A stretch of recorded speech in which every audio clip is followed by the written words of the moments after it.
All right. Hello, everybody.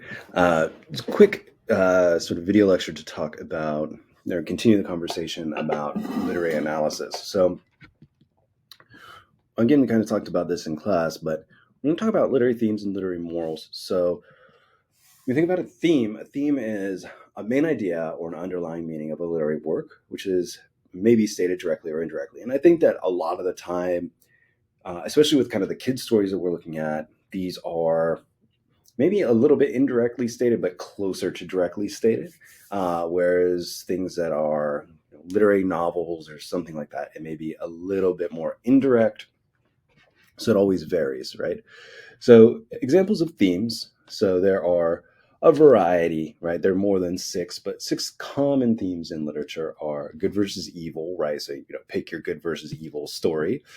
Love, redemption, right? Somebody redeeming themselves, courage and perseverance, coming of age, so growing up, and revenge, right? So these are common.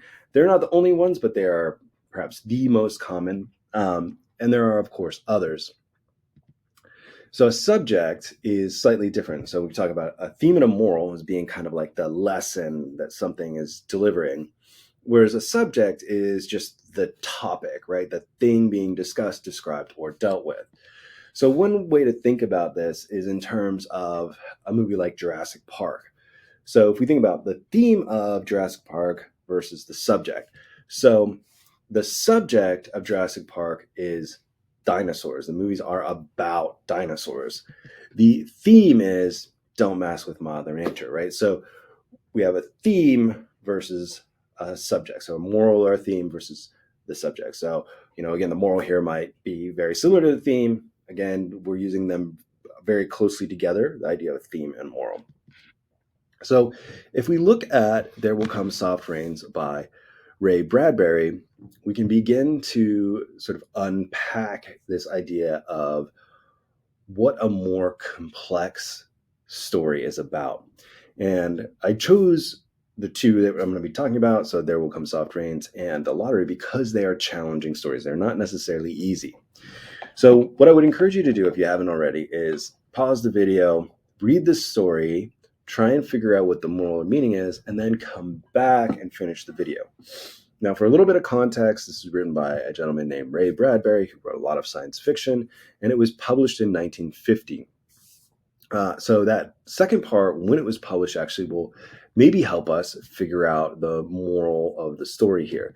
So if we think about Soft Rains, there are some first steps that I would take. And we talked about this a little bit in class as far as summary. What happens in the story? The characters, who is in the story? The themes, if there are obvious themes, any observations. So themes or symbols, and then any confusion. And as I've said before, confusion is good. Confusion is what leads us to questions, and those questions are what lead us to potential answers. So if we look at just the basics, right? And this is a great place to start with a story, especially a very complex story. The characters, so we have the house, which we could say is a character in this case. We have nature, and we have the dog.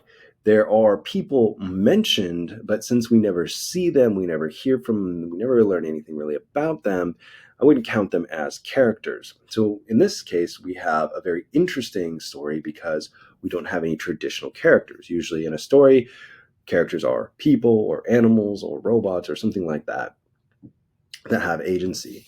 So the setting is where the thing takes place, is a sort of smart home in Allendale, California, August 4th, 2026. So we have a very specific day and a very specific place. And of course, this was written published in 1950. So it's Ray Bradbury's idea of what a smart home would look like 60 some years in the past. Now the plot, right, the basic, like what is happening in the story is there's this empty house. It's going about its routine without any people until a branch shatters a window and a fire breaks out and most of the house burns down, right? If we were to say, what is it about? That's pretty much what happens, with a couple other little blips along the way, like the dog coming in and dying, and, breakfast being made and things like that. So what that hopefully will lead us to is some confusion, right? And hopefully, when you read it, your first confusion is like, where the heck are the people and what happened to them?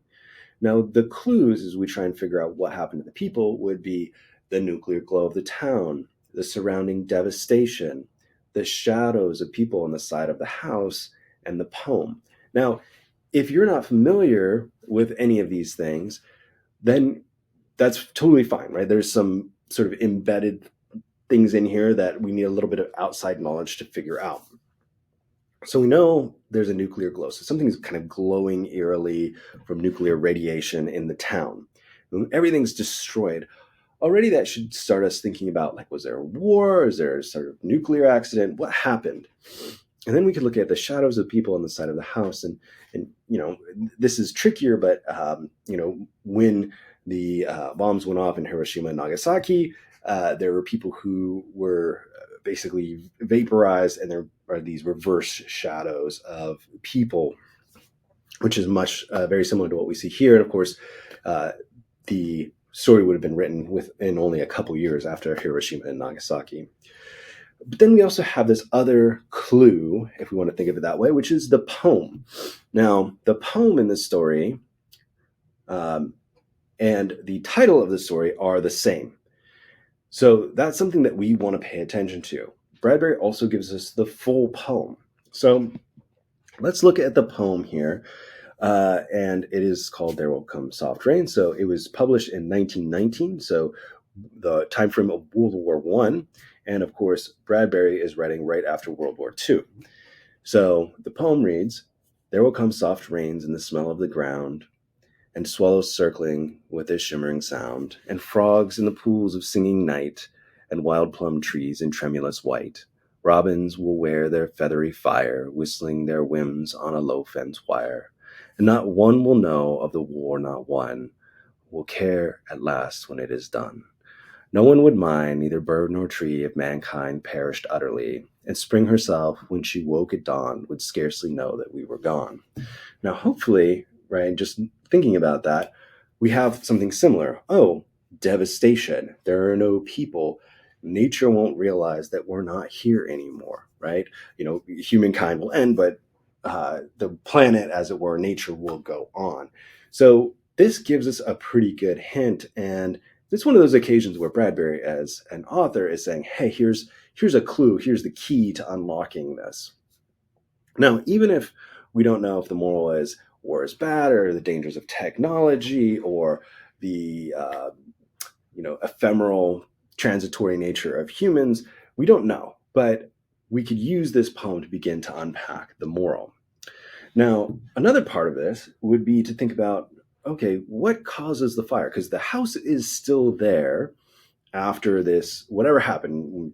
I assume that it's nuclear war. I feel like I could make that argument based on a lot of the other clues.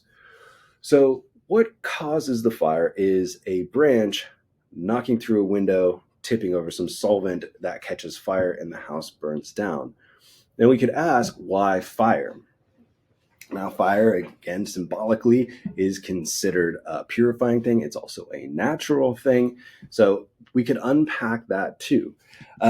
Now, all of that is to say, and I'm speeding up here a little bit in the interest of time, what is Bradbury trying to convey? What is he trying to tell us? And again, we want to avoid that trap of, over intellectualizing it and trying to solve the riddle. Again, if we can support a claim, we can do that, right? And we went over this with the Sneetches. Is it about capitalism? Is it about prejudice? Is it about a combination of the two?